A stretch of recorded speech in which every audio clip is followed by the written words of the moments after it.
Can't sleep. Scared. Something's happening in my building again.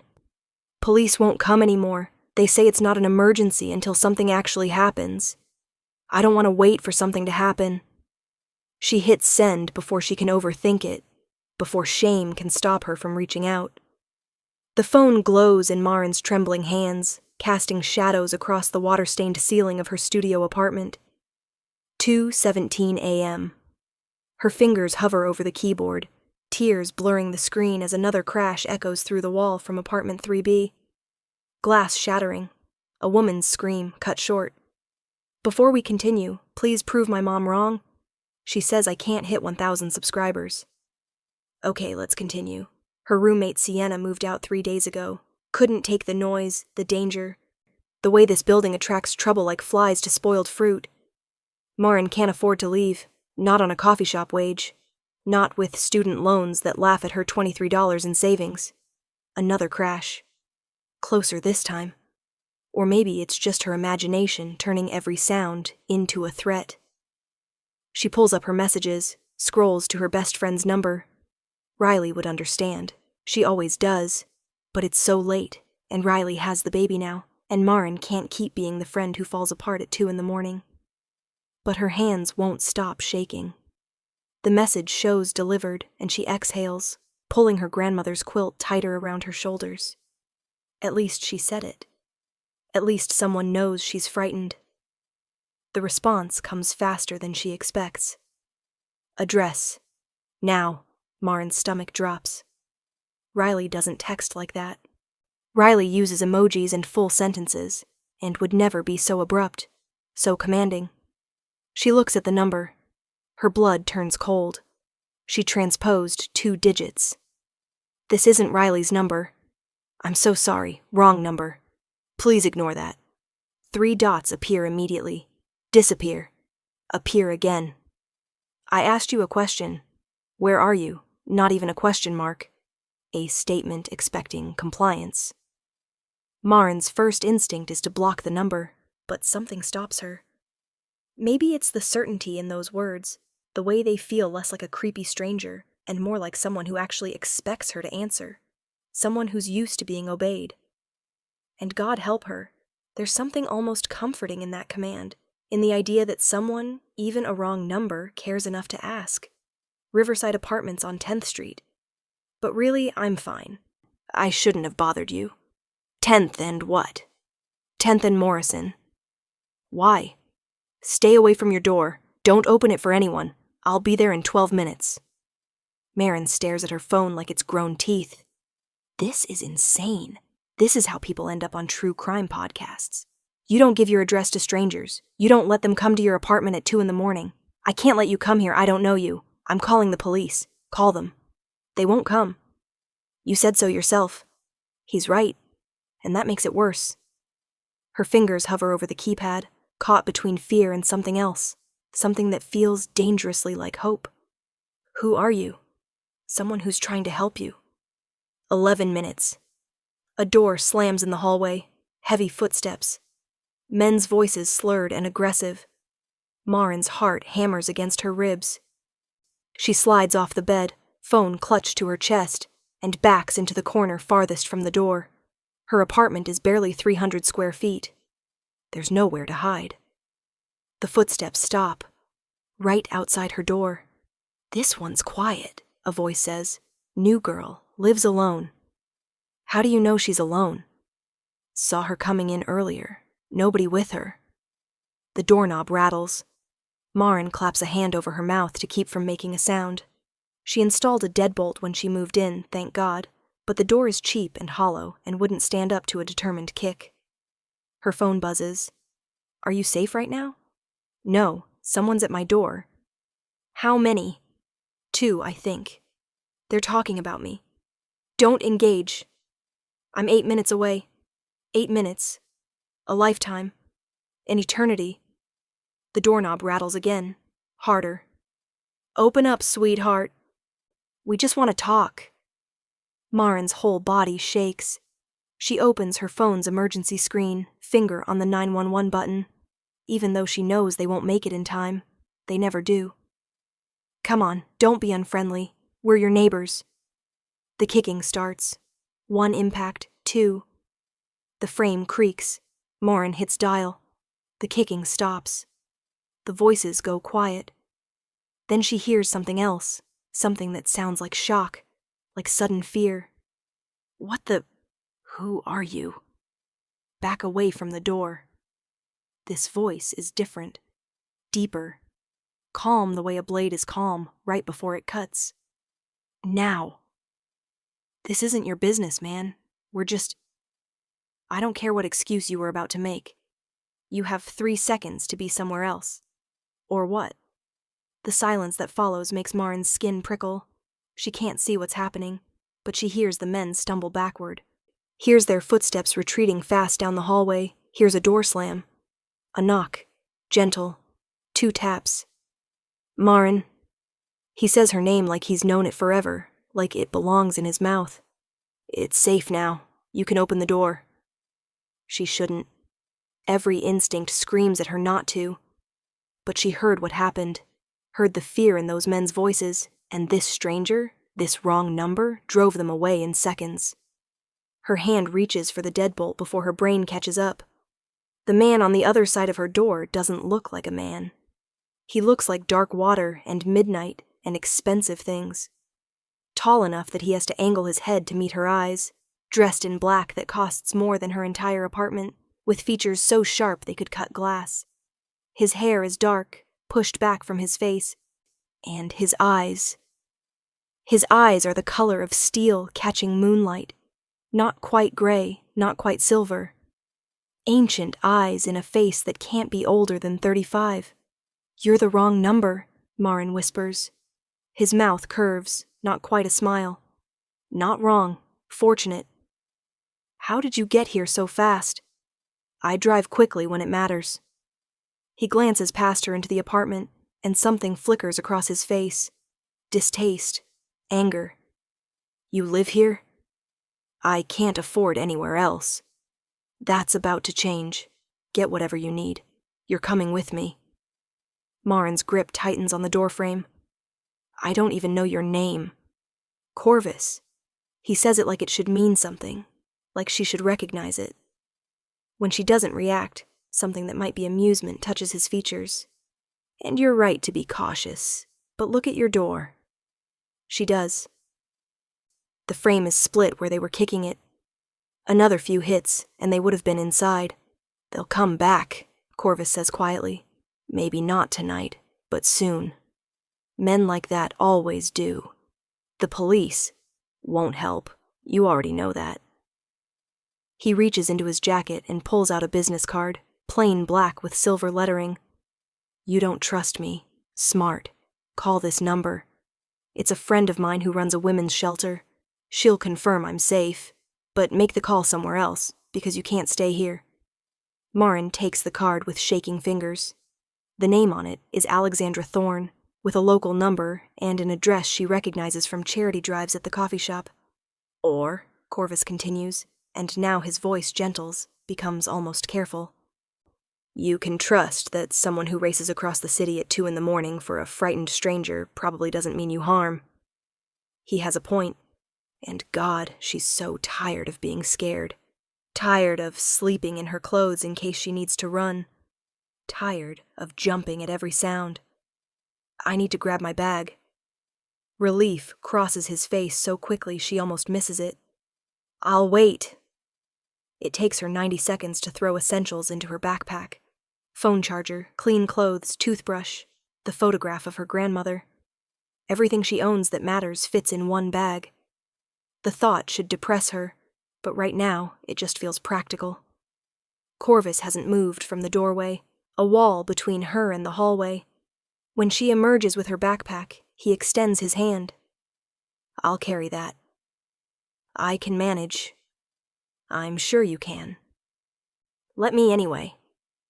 She surrenders the bag, and he slings it over one shoulder like it weighs nothing. They walk down the hallway together, past the door where the men were pounding, past the flickering light that maintenance keeps promising to fix, past the smells of old carpet and desperation.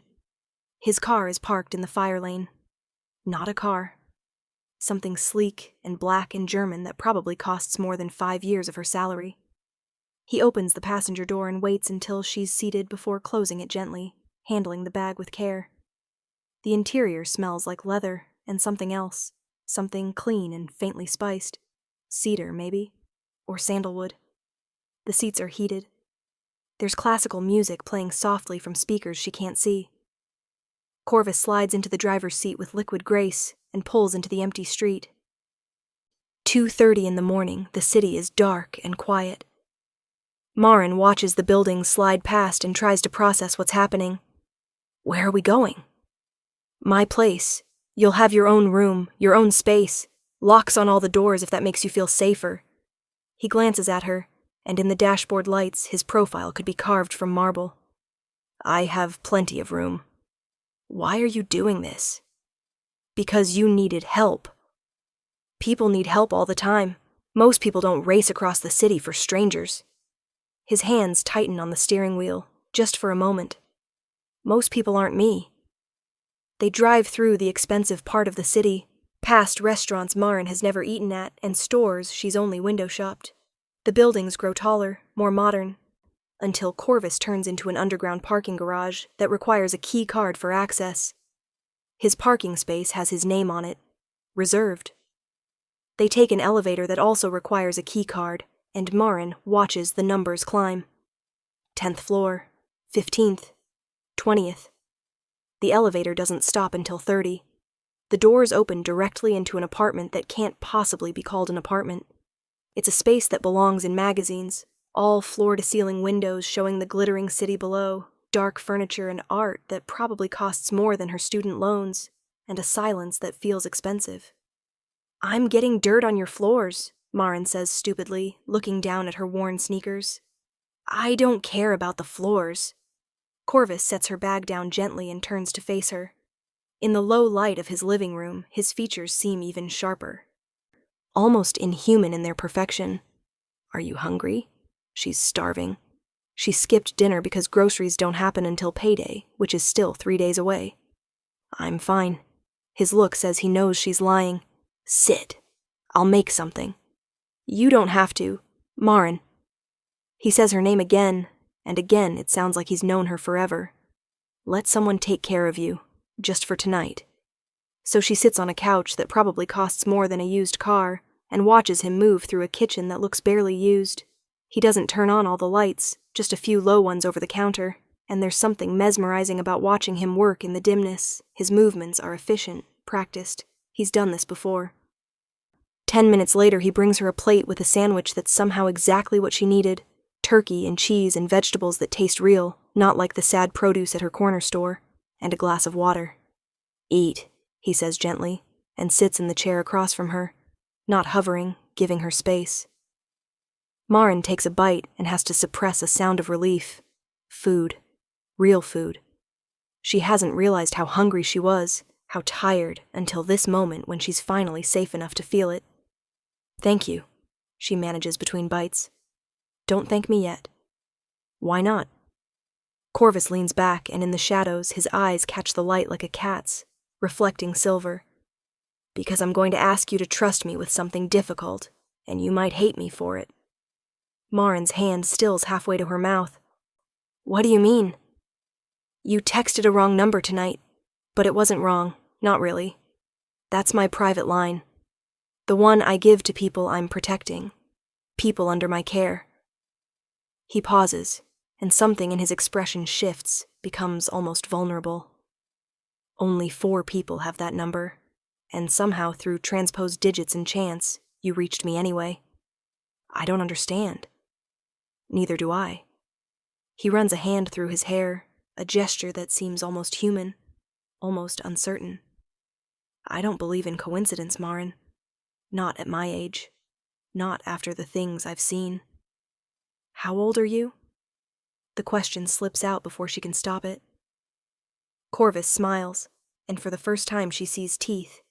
Perfectly straight, perfectly white, and are those canines slightly too long? Older than I look. Maren sets down the sandwich, appetite suddenly gone. You're scaring me. I don't mean to, but I won't lie to you either. He leans forward, elbows on his knees, and his eyes find hers in the darkness. I'm going to ask you something, and I need you to really think before you answer. Can you do that? She nods, not trusting her voice. Do you believe in things that exist in the shadows? In the spaces between what people know and what they pretend not to see? Like ghosts? Like older things, dangerous things, things that have learned to hide in plain sight. Marin's mouth goes dry. She thinks about his speed, the way those men fled from him, the way his eyes catch light. The way he moves, like gravity, doesn't quite apply. What are you? Honest. He holds her gaze, and hoping you'll give me a chance to explain before you run. I'm on the 30th floor. Where would I run? The elevator doesn't require a key card from the inside. You're not a prisoner, Marin. You're a guest. You can leave whenever you want. He stands, moves to the window, silhouette dark against the city lights. But I hope you'll stay. At least until morning. At least until you hear what I have to say. Marin pulls her grandmother's quilt.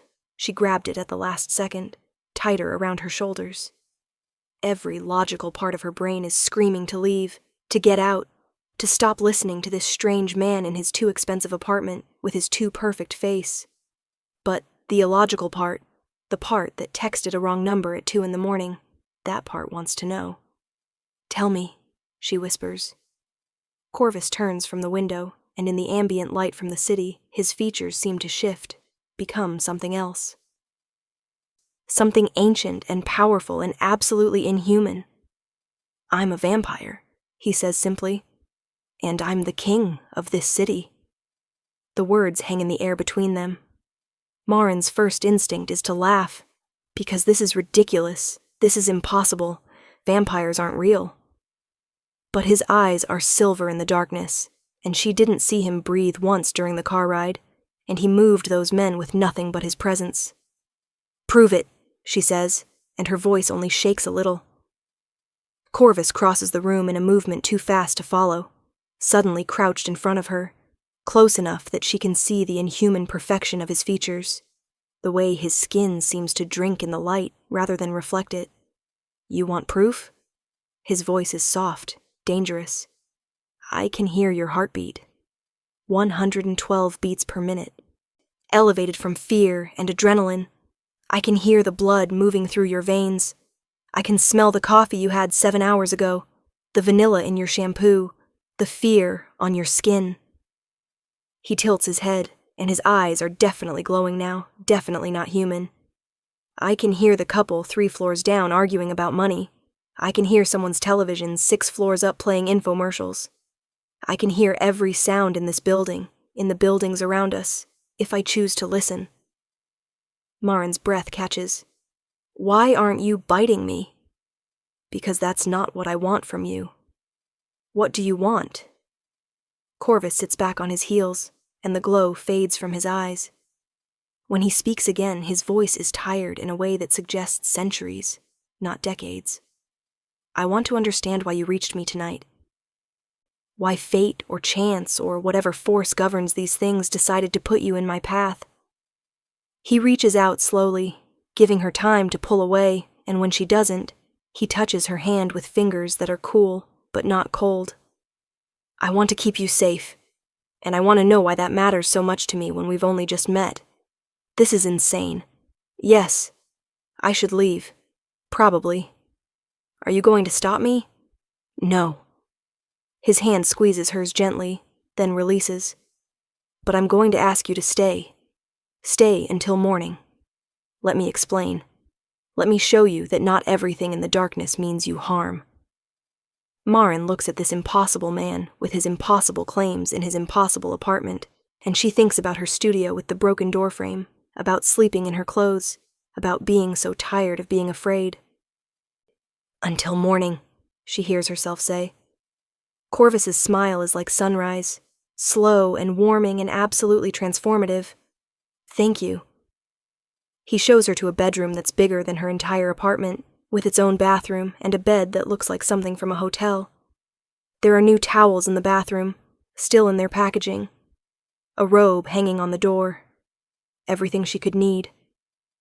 "I'll be right outside if you need anything," Corvvis says from the doorway. The door locks from the inside. Use it if it makes you feel safer. "Will you sleep?" "I don't sleep the way you do, but I'll rest." He pauses. "Marin, I know this is overwhelming. I know it's strange.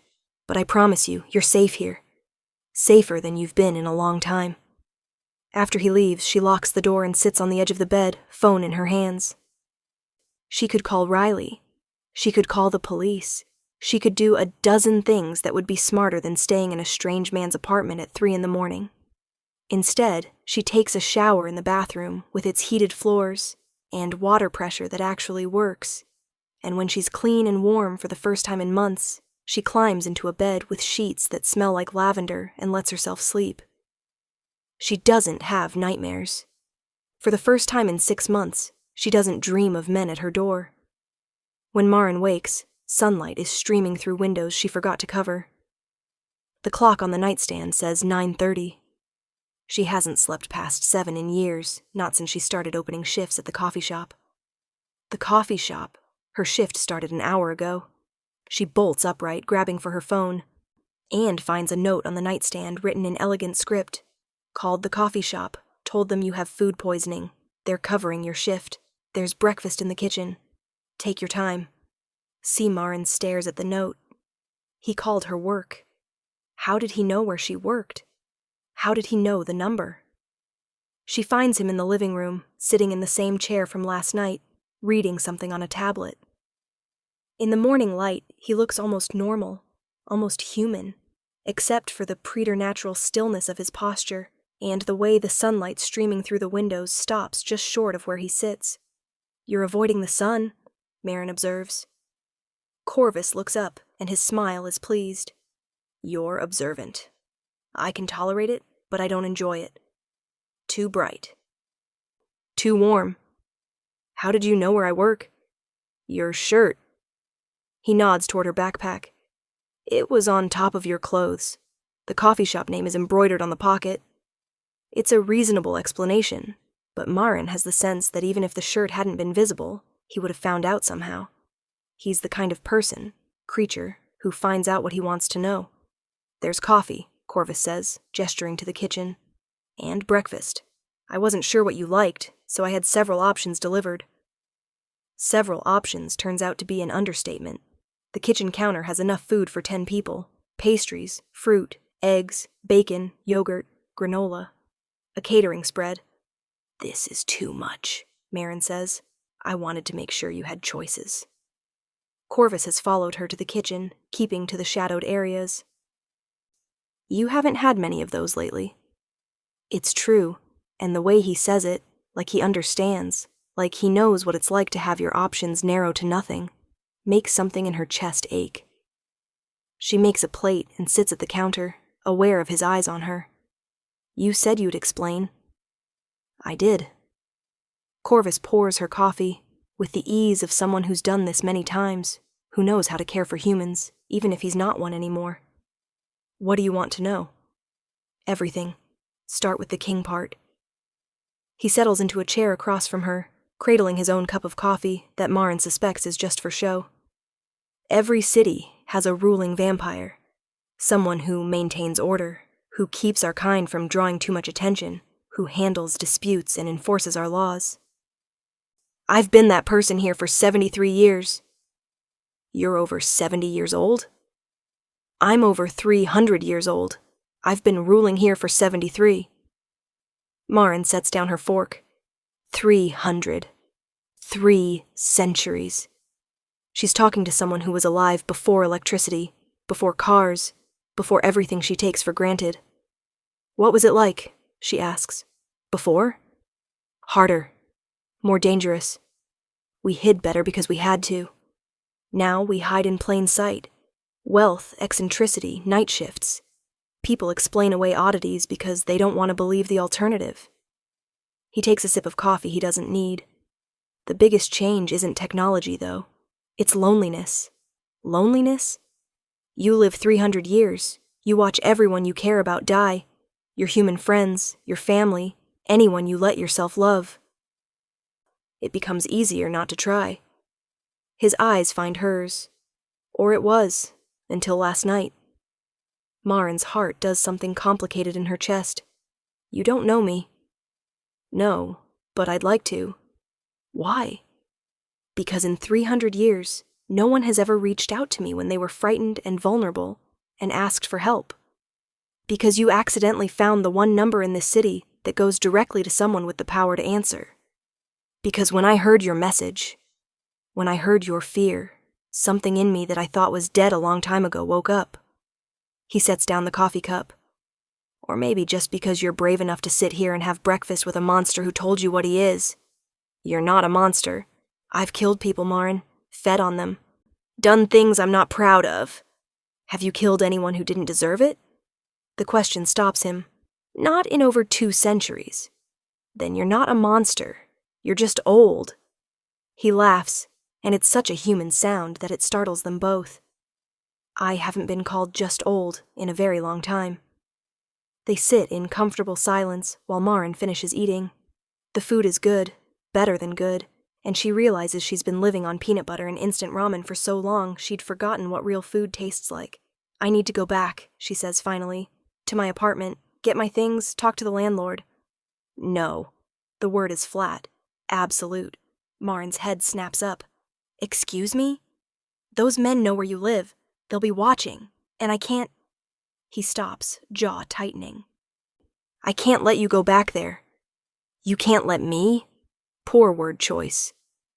But his eyes say otherwise, say he meant exactly what he said. Marin, you're not safe there. You were never safe there. Let me handle it. Handle what? Everything. Your lease, your belongings, the men who threatened you. His voice drops, becomes something dark and promising. Especially the men who threatened you. What are you going to do to them?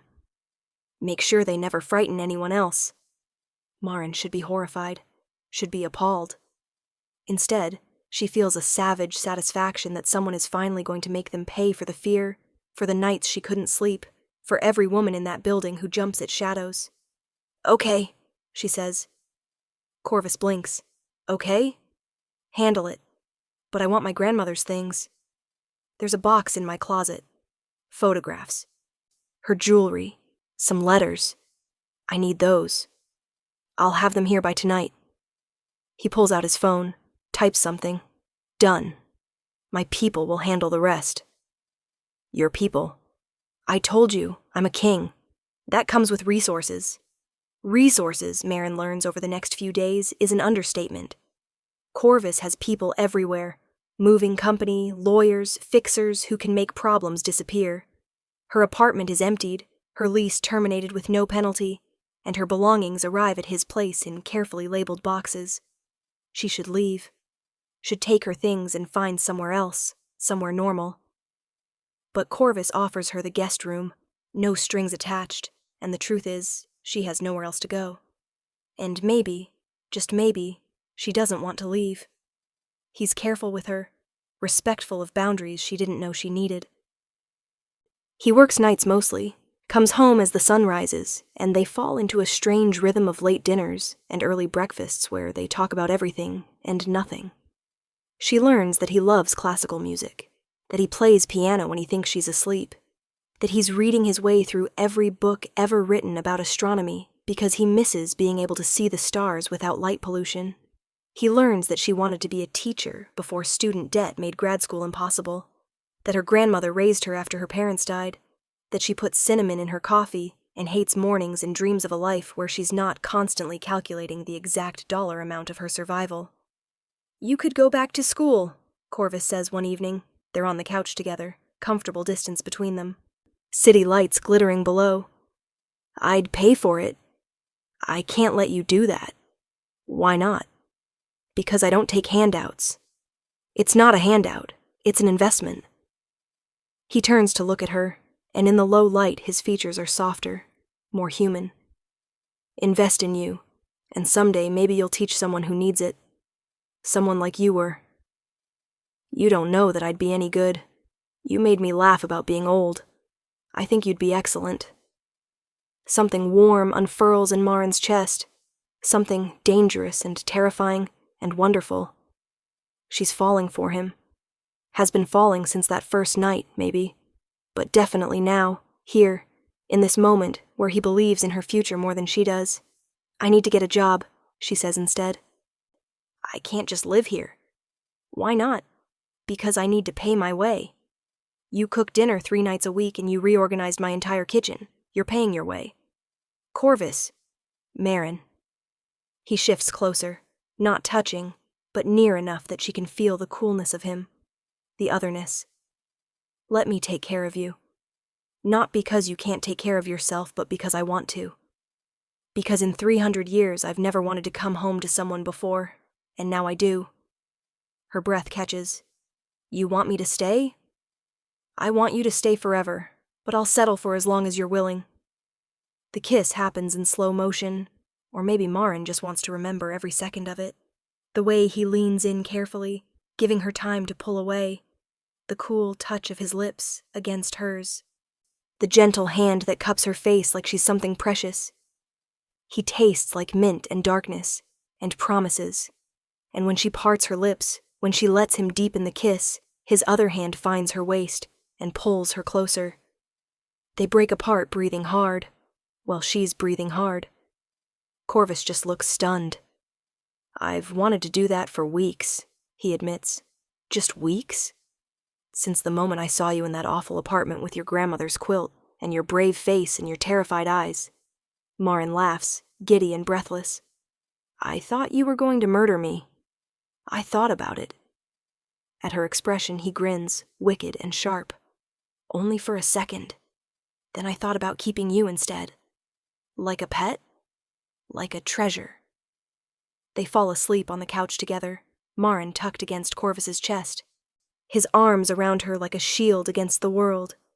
He doesn't breathe, and his heart barely beats, but he's solid and real and hers. The trouble starts 3 weeks later. Marin is at the coffee shop. She took a job at a nicer one uptown, close to Corvvis's building, when 2 men in expensive suits walk in. They're wrong the way Corvvis is wrong, moving too smoothly, eyes too sharp. Vampires. Marin, one of them says, and his smile is all teeth. We need you to come with us. I'm working. Not a request. The second one moves to block the door. Our master wants to speak with you. Fear floods her system, cold and immediate. I don't know your master. But you know Corvvis, and he's been keeping secrets. They take her to a building on the opposite side of the city, all glass and steel and money. The office they bring her to is enormous, with views that rival Corvvis's, and the vampire waiting there is beautiful, the way a knife is beautiful, sharp and dangerous and meant to cut. Marin. She doesn't ask how he knows her name. I'm Theron. I rule the southside. There are territories, Marin realizes, vampire territories, and Corvvis isn't the only king. What do you want? To know why Corvvis is protecting a human. He doesn't do that. Not for centuries has he kept one of your kind close. Theron circles her like a shark. What makes you special? Nothing. Liar, Corvvis doesn't break patterns for nothing. I don't know what you want me to say. I want you to understand what you are. Theron stops in front of her, eyes boring into hers. Your leverage, your weakness. You're the thing we'll use to bring him down when the time comes. Terror claws up Marin's throat. He'll kill you if you hurt me. Probably, but he can't protect you all the time. And you're human. Fragile. It would be so easy to break you. The door slams open hard enough to crack the frame. Corvvis stands in the doorway, and Marin has never seen him angry before. Not like this. His eyes are full silver, glowing, and the temperature in the room drops 10 degrees. Get away from her. His voice resonates with power, with centuries of command. Now. Theron smiles. Just having a conversation. You took what's mine, without permission, without cause. Corvus crosses the room in a blur of movement, and suddenly Theron is against the wall, Corvus's hand around his throat. Give me one reason not to end you. She's human, Theron chokes out. She'll die in 60 years anyway. 70 if she's lucky. What are you going to do then, Corvus? Watch her age? Watch her wither? Watch her die while you stay exactly as you are? Corvus's grip tightens. That's my choice to make. And hers, not yours. You're making yourself weak for something temporary. She's not temporary. She's not a thing. She's mine, and if you ever come near her again, I will make you wish for true death. He releases Theron, who slides down the wall gasping. Then Corvus turns to Marin, and all the fury drains from his face, replaced by concern. Did he hurt you? She shakes her head, not trusting her voice. Can you walk? Another nod. Corvus takes her hand gently, carefully, and leads her out. They don't speak until they're in his car, pulling into traffic, and then Marin starts crying. Not from fear, though there's plenty of that. From relief, from the aftermath of terror. From the realization that she could have died in that office and no one would have known. I'm sorry, Corvus says quietly. I'm so sorry. I should have protected you better. How did you know where I was? I always know where you are. At her look, he adds, Your phone. I've been tracking it since that first night. I needed to know you were safe. She should be angry about the invasion of privacy. Instead, she's grateful. He said I make you weak. He's wrong. You make me stronger. Corvus's hands tighten on the wheel. I haven't cared about anything in decades, Marin. I went through the motions, ruled because someone had to, existed because I was too old to die easily. Then you sent that text, and suddenly I had a reason to move fast, to care, to feel. What if he's right about the rest? About me dying? Then I'll have had 60 years with you. That's more than most people get. More than I ever thought I'd have again. They make it home, and Corvus doesn't let go of her hand the entire elevator ride up. In the apartment, he pulls her close, and she lets herself be held, lets herself feel small and protected, and safe. I can't lose you, he whispers into her hair. I've existed for 3 centuries, and I've never been as terrified as I was when I realized Theron had you. You found me. Always. I'll always find you. That night, Marin makes a decision. She finds Corvus in his study, working through papers that probably involve running a city's worth of vampires, and she doesn't let herself hesitate. Turn me, she says. He looks up, shock clear on his face. What? I want you to turn me. Make me like you. Marin, no. You don't know what you're asking. Yes, I do. I'm asking for forever.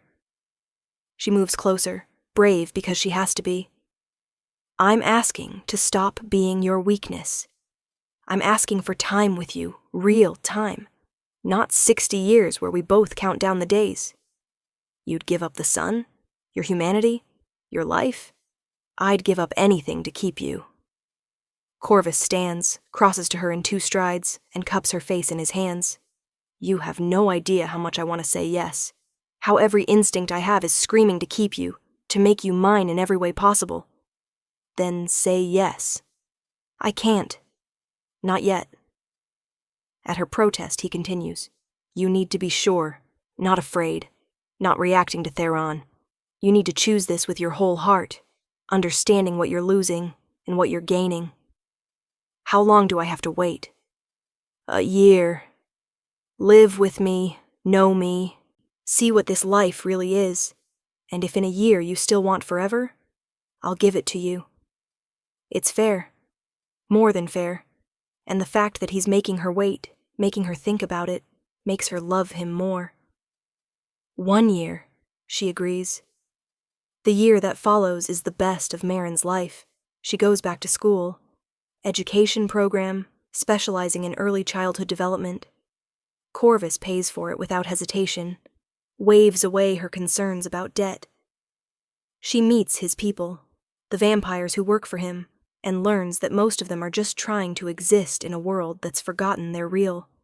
Some are dangerous, yes, but most are just old and tired and looking for purpose. She meets Alexandra Thorne, discovers she's also a vampire, and they become friends. Alex teaches her self-defense, teaches her about vampire politics, teaches her how to exist in this shadow world. And every night, Corvvis comes home to her. They cook together. Well, she cooks, and he watches with an expression of pure contentment. They watch movies, they read, they talk until sunrise about everything and nothing. And yes, they fall into bed together, and Maren learns that vampire lovers are attentive and patient and can do things with 300 years of experience that make her forget her own name. The year mark approaches in October. Corvvis doesn't mention it, but Maren feels the awareness between them, the question that hasn't been asked again. She makes her decision alone, in the quiet of a Tuesday afternoon, and she's sure. That evening, she finds Corvvis on the balcony watching the sunset. He can tolerate it now, this last light, though he prefers darkness. "It's been a year," she says. He doesn't turn. "I know. I'm still sure." Now he turns, and his eyes are searching, careful. "Maren, I want forever with you. I want to stop counting days. I want to be strong enough that Theron or anyone else can't use me against you. I want to see everything you're going to see, learn everything you're going to learn, exist beside you for as long as existence lasts. It will hurt. I don't care. You'll lose the sun. I'll have the stars. And you." Corvvis closes the distance between them and kisses her with 300 years of loneliness and hope and love. "Are you absolutely certain?" "I've never been more certain of anything." "Then yes, tonight. And tomorrow you'll wake up mine in every way that matters." The turning is brutal and beautiful and transformative. Corvus's bite, the venom, the fever that follows. She dies in his arms as the sun rises, and she wakes as it sets, new and changed and hungry. The world is different, sharper. Every sense is amplified until it's almost painful. She can hear everything, smell everything, feel everything. And when she looks at Corvvis, she sees him truly for the first time, the power that radiates from him, the age, the weight of centuries. "How do you feel?" he asks, and his voice is cautious, worried. Maren tests her new body, feels the strength in her limbs, the steady silence where her heartbeat used to be. "Like I can finally keep up with you." His smile is brilliant. "You could always keep up with me." They have a quiet ceremony, just the two of them and Alex as witness. Vampire marriages aren't legal, but they don't need legal. They need forever. And they promise it to each other in the living room where they first kissed, with the city lights as their witness. Theron sends an expensive gift with a note that says only, "Congratulations on your eternity." It's as close to an apology as they'll get. Maren starts teaching while the sun is down, adult education classes, people who work day jobs and want their GEDs, who want better lives. She's good at it. No, she's brilliant at it.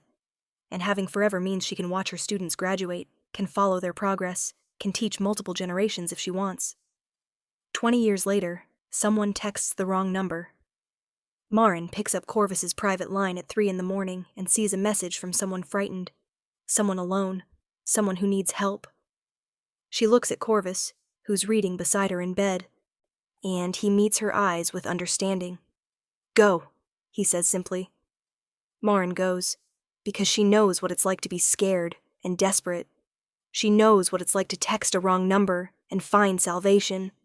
She knows what it's like to fall in love with someone who races across the city at 3 a.m. because a stranger needs help, and because now she's the one with forever, with power, with the resources to save people who need saving. She thinks about that text she sent, the transposed numbers, the luck or fate or whatever force brought her to Corvus's door. And she understands now what he meant when he said he didn't believe in coincidences. Some things are meant to be. Some wrong numbers aren't wrong at all. They're just the beginning of forever. The girl on the other end of the line is 19, working double shifts at a convenience store, and her boyfriend has been getting more aggressive. The bruises on her arms tell a story she's not ready to say out loud yet, but Maren can hear it in the tremor of her voice, in the way she apologizes for texting so late. Maren has her out of that apartment in 40 minutes, has her settled in one of the safe houses that Corvvis maintains throughout the city, has her enrolled in a self-defense class with Alex, has a lawyer looking into restraining orders by morning. It becomes a pattern, a purpose. The phone rings, and Maren answers, and slowly they build a network of saved lives, of women who found wrong numbers at the right time. Corvvis watches her work with pride, and something deeper, something that looks like wonder. "You're building an empire of rescue," he says one evening, watching her coordinate housing for 3 different women. "I'm just paying it forward. You're changing the world, one wrong number at a time." But the world doesn't like being changed. The crisis comes on a Wednesday, 6 months after Maren turned her 10th wrong number into a right one. She's at one of the safe houses, a converted brownstone on the east side, teaching a group of women basic financial literacy. Because escaping isn't enough, they need to stay free, when the door explodes inward. Not breaks, explodes, splinters and smoke and sudden violence. 3 vampires enter, and Maren recognizes the one in front. Theron's second, a creature named Darius, who's made it clear he thinks Corvvis has gone soft, thinks protecting humans is weakness. "Ladies," Darius says, smile cold and terrible, "we're here for Maren." The women freeze. There are 8 of them in this room, all human, all vulnerable, all looking at Maren with sudden fear. She steps forward, putting herself between them and the vampires. 20 years of immortality has made her strong, but these 3 are older, more powerful, and they know it. "Let them go," Maren says quietly. "Your business is with me. Our business is with everyone who thinks they can challenge the natural order." Darius moves closer, flanked by his companions. "You've been stealing prey, Maren. These humans, they're supposed to be food, not students. They're people. They're cattle, and you've forgotten your place." The attack happens fast. Darius lunges, and Maren barely blocks him, her new strength meeting his old power. They crash through a wall into the kitchen, and she can hear the women screaming, running, and she prays they get out, prays they run far and fast. Darius is faster than her, stronger, centuries of killing in every movement.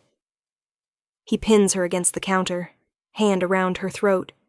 "Corvvis made you weak," he hisses, "made you think you matter." "I do matter." Maren drives her knee up, breaks his grip, spins away. "We all matter." The fight spills into the street. She's holding her own, barely, when the other 2 grab her arms. They're going to rip her apart, she realizes. Literally tear her limb from limb, and it won't kill her, not permanently, but it will hurt, and she'll be helpless while they go after the women. Then the temperature drops. Corvvis appears like a storm, like 300 years of fury given form. He tears the first vampire off Maren and throws him through a car window. The second meets his fist and crumples. Darius tries to run, but Corvvis is faster, catching him by the throat and slamming him into the brick wall hard enough to crack stone. "You touched her." Corvus's voice is inhuman, resonating with power. "You came to her house. You threatened her work. She's disrupting the balance. She's giving them hope." Corvvis lifts Darius higher. "Something you've forgotten the meaning of. The Council won't stand for this. Won't stand for humans being elevated, protected. Then the Council can answer to me." Maren has never seen him like this. All pretense of humanity stripped away, nothing but ancient power and protective rage. He's terrifying. He's magnificent. He's hers. "Corvvis," she says softly. He turns and some of the fury drains from his face. "Are you hurt?" "I'm fine. The women, Alex has them. I called her the moment I felt you were in danger."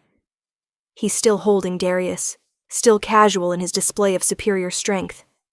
They're safe. Marin moves to his side, and together they look at Darius. What do we do with him? We make an example. Corvus's smile is all teeth. We show the council what happens when they threaten what's mine. The council meets in an abandoned theater downtown, because vampires are nothing if not dramatic. Corvvis calls them together 48 hours after the attack, and Marin stands beside him as they face the 7 oldest vampires in the city. Theron is there, looking uncomfortable. The others are ancient, powerful, regarding Marin with expressions ranging from curiosity to disdain. You summoned us, the eldest says. Her name is Cassia, and she's been alive since Rome was an empire. This is irregular. So is attacking my wife, Corvvis says flatly. So is threatening the humans under our protection. So is attempting to murder the queen of this territory. Queen. He's never used that word before, not publicly. Marin feels the weight of it settle on her shoulders like a crown. Cassia's eyes narrow. She's been a vampire for 20 years. She's an infant. She's mine. That makes her untouchable. And if the council can't understand that, can't respect that, then perhaps the council needs to be reminded who holds the real power in this city. You can't threaten us all, Corvvis. Can't I? He steps forward, and the room's temperature plummets. I've been patient. I've been diplomatic. I've let you question my choices, my methods, my protection of humans. But Marin is not a choice. She's not a method. She's my wife, my partner, my equal, and anyone who threatens her threatens me. The old ways, one of the others starts. The old ways are dying. Marin speaks now, her voice clear and strong. Because the world has changed. Humans aren't just food anymore. They're artists and scientists and teachers and mothers. They're people we can learn from, work with, exist beside. She looks at each council member. I was human 20 years ago, terrified and broke and desperate. One text message changed my life. Now I'm changing others. And if that threatens you, if kindness and hope and protection are somehow violations of your old ways, then maybe it's time for new ways. Silence fills the theater. Then Theron, of all people, laughs. She's got spine, he says. I'll give her that. She's got more than spine, Corvvis says quietly. She's got vision. She's got purpose. And she's got me. His eyes sweep the council. So here's what's going to happen. Darius and his followers will be exiled. The safe houses will continue operating without interference. And anyone who has a problem with how I run my territory can challenge me directly instead of going after my wife. And if we vote to remove you, Cassia asks, you can try. Corvus's smile is cold. But I've been king here for 73 years because I'm stronger than all of you. That hasn't changed. What has changed is that now I have something to fight for, beyond territory and tradition. He takes Marin's hand, and in front of the council, in front of everyone, he pulls her close. I vote to uphold Corvus's rule, Theron says suddenly, and to recognize Marin as queen. She saved my niece, actually. One of those wrong number calls. Got her out of a trafficking situation we didn't even know about. He shrugs at their surprised looks. What? I can appreciate good work. One by one, the others vote. Some reluctant, some curious, some genuinely respectful. When it's done, Cassia stands. Very well. But know this, young queen. With power comes responsibility. You protect these humans, then you're responsible for what they do, the good and the bad. I accept that, Marin says. They leave the theater together, and Marin doesn't realize she's shaking until they're in the car. Corvvis pulls her close, and she buries her face in his shoulder. That was terrifying, she admits. You were perfect. I was scared. Courage isn't the absence of fear. It's acting, despite it. He kisses her temple. You stood in front of the oldest vampires in this territory and told them the world was changing. You were magnificent. The safe houses continue. The wrong numbers keep coming. And slowly, carefully, the city changes. Not overnight, but incrementally.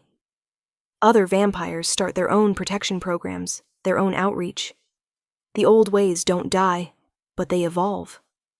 5 years after the council meeting, Marin gets a text on the private line, but this time it's not a wrong number. It's deliberate. Is this the number for help? My friend gave it to me. Said you saved her life. Marin looks at the message and smiles. The network is growing. Word of mouth, friend to friend. A chain of saved lives leading to more lives that need saving. She shows Corvvis the text. It's working. You're working. He pulls her into his arms.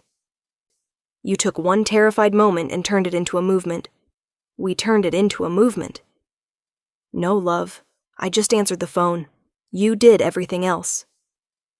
That night, they stand on their balcony watching the city lights. Somewhere out there, 8 women who used to live in fear are sleeping safely. Somewhere out there, a young girl who texted the right-wrong number is finishing her degree. Somewhere out there, lives are changing because someone answered. Do you ever regret it? Marin asks. That night, answering my text? Corvvis turns her to face him, and his silver eyes are warm in the darkness. That text message was the best wrong number I've ever received. It brought me you. It gave me purpose. It reminded me that existing and living are different things. I love you. I love you. For the last 25 years. For the next 1,000. For however long we have. They kiss on the balcony, immortal and in love, and exactly where they're meant to be. Below them, the city pulses with life. Human and vampire. Fear and hope. Darkness and light. Marin's phone buzzes. Another text. Another wrong number. Another chance to save someone. She answers it immediately, Corvvis reading over her shoulder, already planning the rescue. Because that's what they do now. That's what they'll do forever. Answer the calls that come in the darkness. Be the voice that says you're not alone. Be the rescue that arrives exactly when it's needed. 25 years ago, Marin sent a text to the wrong number. She was scared and desperate and alone. She had no idea that one mistake, 2 transposed digits, would lead to forever. But that's the thing about wrong numbers. Sometimes they're exactly right. Sometimes they're fate disguised as coincidence. Sometimes they're the universe giving you exactly what you need, even when you don't know to ask for it. Corvvis wraps his arms around her as she texts back the frightened stranger, and Marin thinks about that girl in the rundown apartment, about how far she's come, about the empire of hope they've built together. She was a waitress who couldn't afford rent. Now she's a queen who saves lives. She was human and vulnerable and terrified. Now she's immortal and powerful and fearless. She was alone. Now she has forever. And it all started with a wrong number at 2 a.m, and a vampire king who decided to answer.